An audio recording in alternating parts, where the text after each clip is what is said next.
ગઈ તારીખ 7/6/2023 રોજ તાલાળા સાસણ હાઈવે ઉપર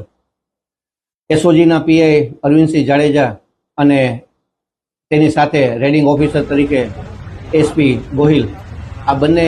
એક પિયાગો રિક્ષા જતી હતી તેમાં શકમંદ બે ઈસમોને રોકી અને તેમની તપાસ કરતા તેની પાસેથી 1800 ગ્રામ જેટલો માદક પદાર્થ એટલે કે ગાંજો મળી આવે, જે અન્વયે વેરાવળની કોર્ટમાં એનડીપીએસ એક્ટની જુદી જુદી કલમ 4C, 20B, 22B અને 29 મુજબ કેસ નોંધાતા એનડીપીએસનો કેસ 4/2023 વેરાવળના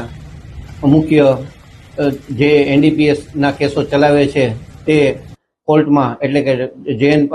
પંડ્યા સાહેબની કોર્ટમાં ચાલેલ, જિગ્નેશ પંડ્યા સાહેબની કોર્ટમાં, અને તેમાં ફરિયાદી અરવિંદસિંહ જાડેજા, એસપી ગોહિલ અને એફએસએલના અધિકારી તેમજ અન્ય સાથેના પંચોને જુબાની રૂપે સરકાર પક્ષે પુરાવામાં રજૂ કરાયેલ, જેમાં આ કામના આરોપીઓ જેમની પાસેથી આ મુદ્દામાલ પકડાયેલ એટલે કે રેડ હેન્ડેડ જે હતા તે સલીમ ઉર્ફે મેરુભાઈ કાસમભાઈ દલ અને તેની સાથે સત્તાર મોહમ્મદ દોમાન, આ બંને પાસેથી 1800 ગ્રામ જેટલો ગાંજો પકડાયેલો હોવાથી તેને તકસીરવાન ઠેરવી આજરોજ